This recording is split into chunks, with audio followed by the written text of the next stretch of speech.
Can you hear me? I can't hear you. Balderdash.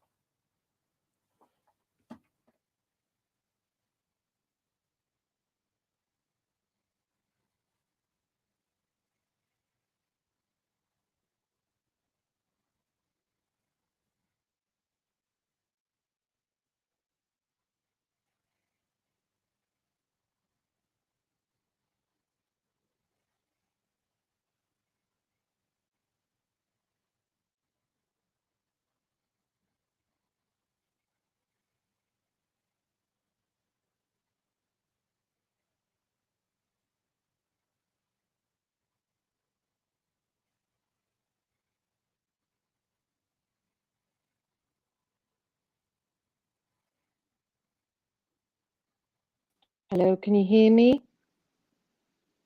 Hello? Hello, hello, hello. Can you hear me? Hello? Hello? Hello, hello, hello.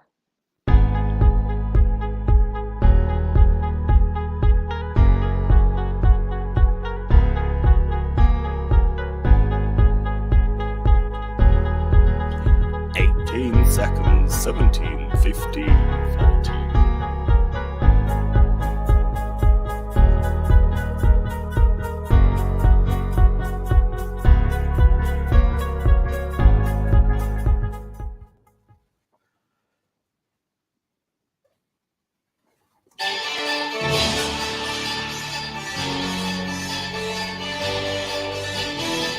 From the heart of Manchester, welcome to your Manchester Lunchtime Live.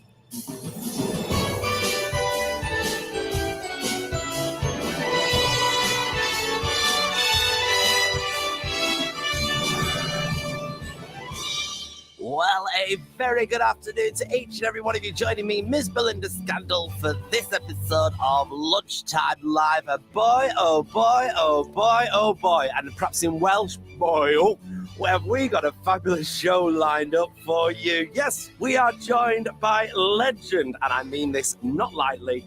The one and only Miss Rhea Jones is joining us, so sit back, get your cup of soup ready, everybody. We have got an absolute treat for you. Can you hear me? We can hear you perfectly. Hello. Oh, good. Can you hear me, Mother? It's very scary, you know. It really is, honestly. I know. I've just had my cup of soup and I'm ready for this. Now, listen, I just want to tell a few people about you, just in case they've been hiding in the cupboards for all these years. Age 19, Rhea became the youngest actress to play the title role of Evita. Later, she went on to play Svetlana and Florence in the West End production of Chess. That's the two main wonderful parts. She's also played the lead in Cats, which was Grisabella. She's done I Dreamed a Dream in Time Gone By, perhaps not like that, and I hope in better in Les Miserables, and of course as the narrator in Joseph. And more recently, people of Manchester may have seen her going with one look all over Sunset Boulevard. I mean, that's just a portion of your CV there, Rhea, isn't it? How are you today? Hello, I'm good, thank you. I'm laughing at myself because I'm literally sitting on an armchair in front of my fire with my little dog by my feet with a cup of tea. All I need is, I've got a baseball cap on. It should be flat, really, shouldn't it? But I'm laughing at myself. I'm like Grandma Jones. But I'm really well, thank you. How are you? I'm all right, yes. It's cold today here in Manchester. You're in Wales, I take it, is it? No, I'm in London. I'm from Wales, but I'm in London, yeah. And I've just been for a lovely... at all, then? Pardon? You're not locked down at all. We are. We're in tier 2 in London. Yeah. So we're sort of, well, you know, it gets, my mother, bless her, who is in Wales, I speak to her twice a day. And each time she says, what am I doing now? Where can I said, Mum, just stay inside. Don't go anywhere and you'll be fine, which she's done since February anyway. But I think it's confusing for them. You know, she watches the news, just hears snippets. Yeah, so I have to keep my eye on Wales and London, you know, because I was supposed to have gone down today. It's my dad's birthday on Friday. And I was going to drive down, but because of the lockdown, I can't now. So I'll probably go down the end of November and then I'll bring my mum back up to London with me to look after her for all over Christmas into the new year. And work-wise, how's that been affected for you? Well, Well, like everyone in theatre, and you should know this, in the entertainment Mm. industry, it's really been difficult. But you know, I'm a big saver. I save, you know, for times like this. And I just finished Gypsy at the Royal Exchange in Manchester, Yeah. and literally a month later, bam, it happened. But slowly, you know, little bits are trickling in, and of course, fingers crossed, I'll be doing Sunset again at the Curve in Leicester over Christmas and New Year. So I consider myself extremely lucky because I know there are many people, sadly, that have been left high and dry, and that's, you know, in front of the camera, behind the camera, on stage, but behind stage, the costumiers, the wig makers. It's vast, as we know, our industry. It doesn't Yeah. just, you know, stop with us on stage. We're just a small part in a big, big picture. And you're a massive part in a major picture. We're talking, of course, about the musical theatre world. Now, age 19, taking on the role of Eva Peron in Evita. Just let's go back to that. How did that come about? How on earth did you Oh, feel taking on such a momentous role? do you know what? I think I was lucky in the fact that I didn't realize how big a role it was. I was that young, you know, and I hadn't been living away from home that long. And I, you know, although I loved musicals, I wasn't a huge buff, so I'd never seen the show.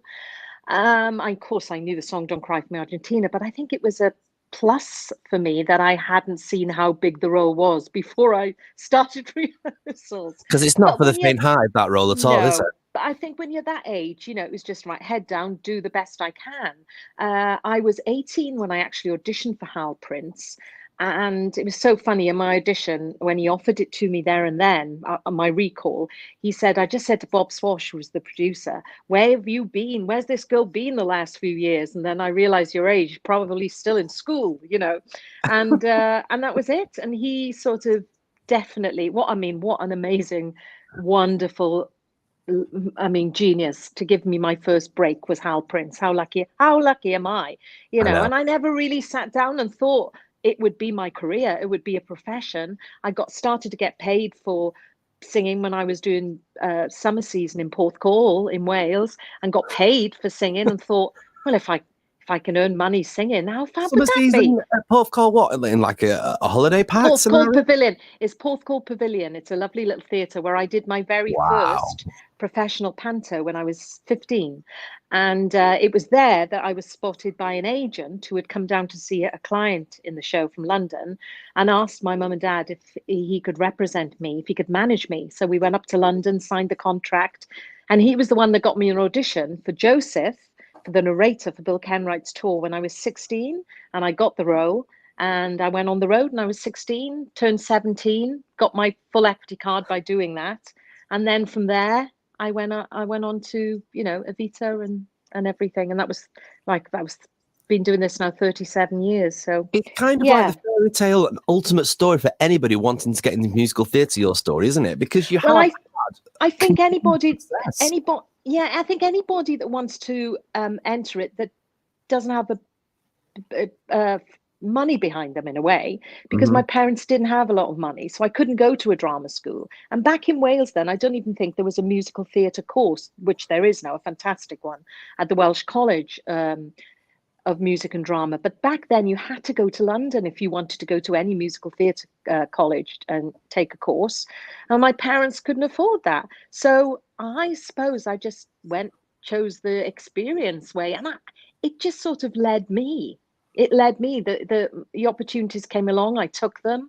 I don't think I'd regret anything going back. A couple of things I turned down, maybe I shouldn't have turned down for reasons, but I think I've been lucky in being at the right place at the right time.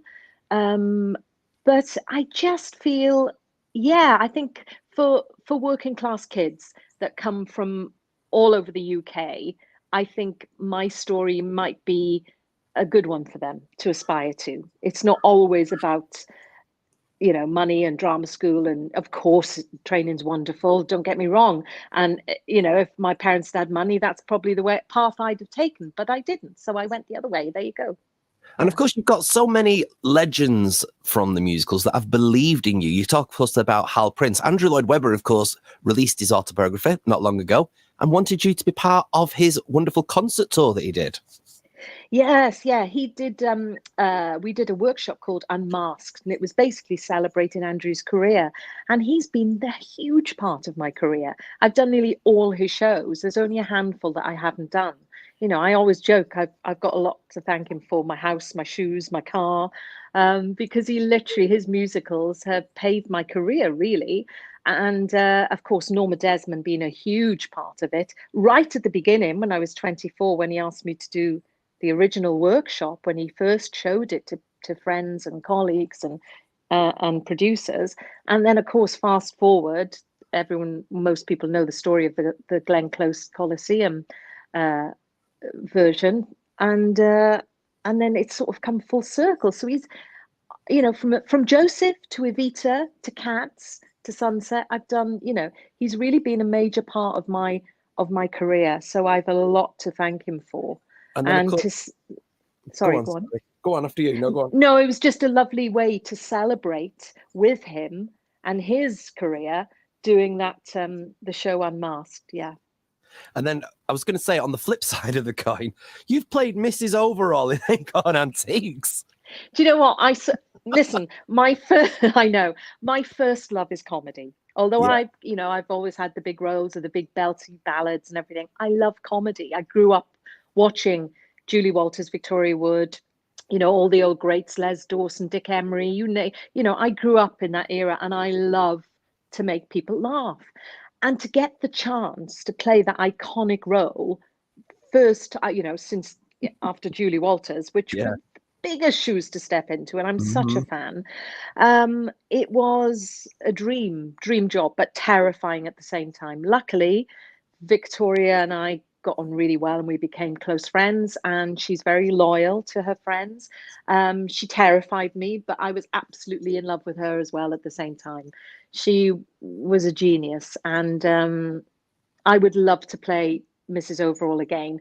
I mean, I do joke, you know, I can go from Evita to Norma Desmond to Mrs. Overall. You know, I don't know many actors You who've try done putting that, them but all you know, together. where there's a will. But the funny It's thing was amazing. when they were auditioning for Acorn Antiques, the musical, the tour, I went up for the glamorous sister, Bonnie.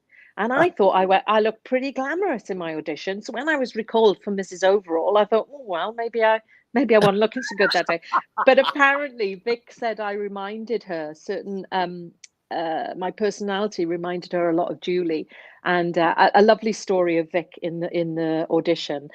I sang my comedy song. I sang Alto's Lament. I don't know whether you know it, but it's Yes. about a girl who's in the chorus and she only ever gets to sing the alto line, and she wants Yeah. to sing leads, the melody. And so I sang that, and I think she smiled once. So I thought, oh, I'm on a downer here. I'm not even going to get a recall. And then she said, did you bring another song? I said, yes, I bought The Man That Got Away or Wherever He Ain't. Oh, she said, I love both those. You choose. And I said, you know what? I said, no, you choose. She said, no, you. We went back and forth. She went, no, you choose. And I thought, I can't say it again. I said, all right, I'll sing The Man That Got Away. She said, no, sing Wherever He Ain't. And so and I thought, I like her. I like her. And I said, well, I have to change my shoes for that. She went, what? And because I had heels on, and for the glamorous role, obviously, but I had my low Birkenstocks in my bag. And I thought, do you know what? I need to get off these heels. And I think by doing that and saying that, she thought, hang on a minute, there is a little bit of comedy in this girl. Maybe she could have a bash at Mrs. O. And then I was recalled for Mrs. O. Yeah. Well, you're from a very theatrical family as well, though, aren't you, really? I mean, tell everybody who your brother is, for starters.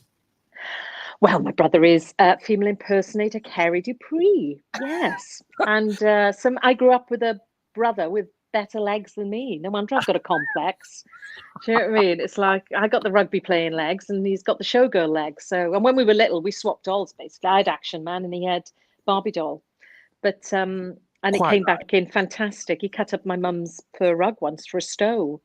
So it was quite fun growing up in my household, as you can imagine, making up. And my mum was an opera singer. My dad was a performer around the clubs for 25 years. There was always music in our house and microphones and costumes and makeup. And, you know, literally the kids would come round to our house to play. And then the little boys would be going home in full drag. And why It's fab. not? And never saw them again. Funnily enough, no. It was honestly, if the Olympics was on, then our backyard was the Olympic Stadium with leotards and vaults and everything. We'd make up our own thing, and then Wimbledon was on, and of course it became a tennis court. I mean, it was just the best childhood. I'm very lucky, very, very lucky to have the upbringing and the parents I have. Yeah. I want to talk to you about the process of developing these characters, these massive characters that you get given. Let's talk about Gypsy, for instance, Mama Rose in Gypsy. Oh, yeah. And Norma Desmond. Now, they're two massive characters that are renowned worldwide, and people think of a certain person playing them. When you're given a part like that, what's the process of developing it to make it your own? I think you have to really find the heart of the character. You have to really feel you become the bones of that character. And growing up, there were so many Mama Roses in the little dancing school that I went to. I grew up with Mama. My mum wasn't anything like Mama Rose, funnily enough. The opposite, in fact. I think because she'd been in the business herself, she saw what it was like. So she just wanted me to have fun. But I did see, we did laugh at some of the mums, things. So I understood the character. And the same with Norma Desmond, in our business, there are so many, when I was very young, these older divas that I'd be like, oh, they were amazing. And there's these flamboyant characters and the films, my mum was a big film buff. So I was brought up watching all the old glamorous Hollywood movies from a very young age. So I got that era. I got that. I got Norma Desmond. I understand. I think the thing for me is that you must play the truth of the character. You must. I tried with Norma. She's such an amazing character that she'd be too easy to make a caricature of her. Yeah. And I think it's up to the audience to decide she's camp, not for me. If I went on thinking I'm camp, aren't I fabulous, I'm camp, I'm Norma Desmond, it wouldn't be true. But if you go on believing her story, because she's such a mixture of fragility and strength at the same time, and she's funny and she's wicked, and there's so many layers. And I think if you just stay true to her character and play the script, play the words for real, then let the audience decide when she's funny, when she's camp. Victoria Wood said that to me, actually. She said, Ria, one tip I can give you is let the audience decide you're funny, not you. And it's so true. If you play Mrs. O for laughs, you wouldn't get as many as if you play her for real, because they'll connect with you more and find it funny, and they'll come on your journey with you rather than, be terrified of this bonkers, charwoman. Yeah. Is there a role that you've not played yet that you really, really want to play? It was always Mama Rose and Gypsy, Right. and that was the one I really wanted to play. And I'd love to play her again. It was a very short run, and I would love to have another go at Mama Rose. People say, or Dolly or Mame, Tracy Bennett's I adore. And, I think sometimes roles are suited to people. And I think Tracy was perfect, and of course I'd love to sing the role, but I think you've got to have everything. It's a wonderful role. It's just when you get to a certain age, there aren't that many great roles for women in musical theatre. I mean, you've got a bunch in Follies, which is my favorite Sondheim musical.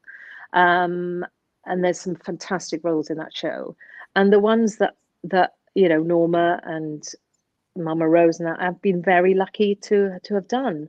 Maybe down the road a new role will be written, who knows? But there's not one that I can think of. I'm desperate to do that.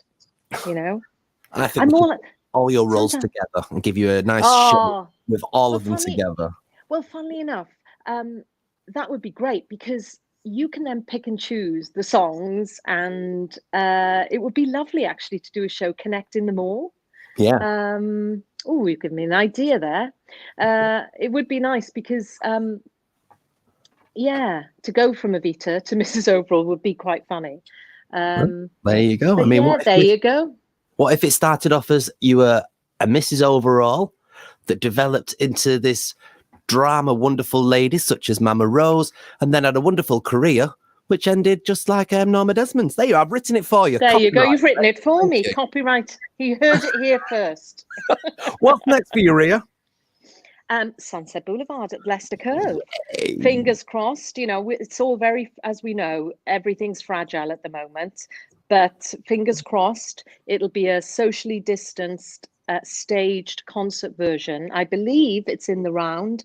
And with the Curve Theatre, they can open both the studio theatre and the main house. Right. So you'll have people all the way around you. I think with the 16-piece orchestra and costumed. So I think it's going to be rather exciting. And of course, the song As If We Never Said Goodbye is all about returning to somewhere that, you know, you feel completely at home with. And that's so, for me to return to theatre after nearly a year, singing that role is going to be pretty emotional and wonderful at the same time. And it's going to be lovely to hook up with Danny Mac again. Yeah. Because we had such a wonderful relationship on and off stage, you know, so I adore him. So I'm really looking forward to it. Point of view, seeing the trio of you and getting to interview the three of you during your time during Sunset Boulevard, you seemed also very, very close on and off stage. Yeah, we are, and we still are.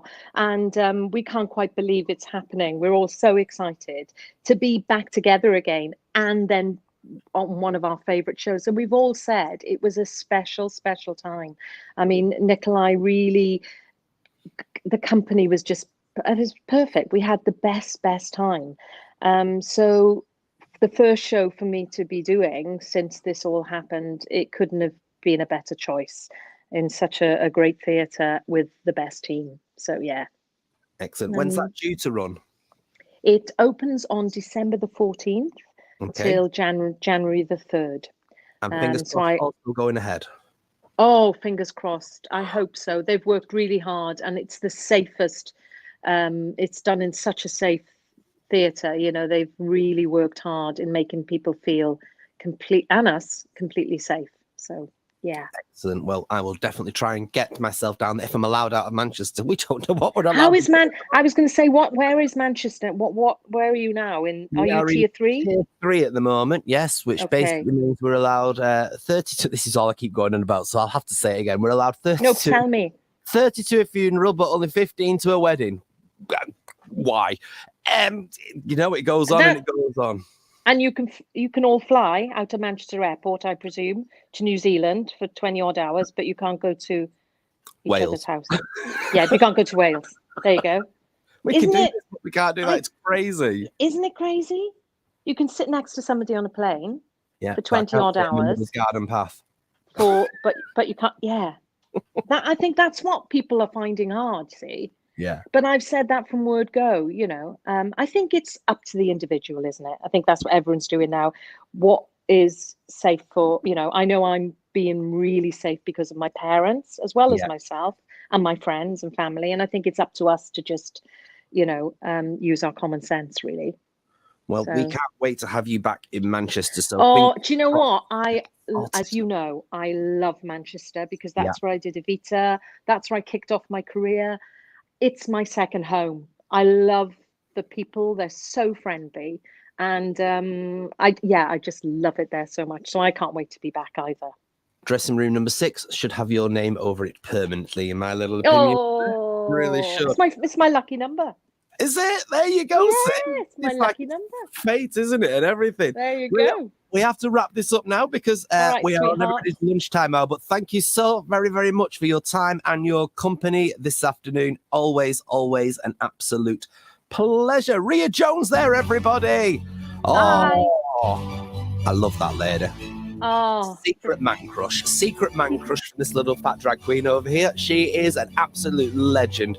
a diva in every good sense of the word. Make sure you join us on Friday for this next episode. We're going to be talking art, everybody, with Babia, all the way from the what's it called? Affleck's Palace. I should write this stuff down. Till then, though, take care of yourselves and each other, and we'll see you very, very soon. Ta-ra!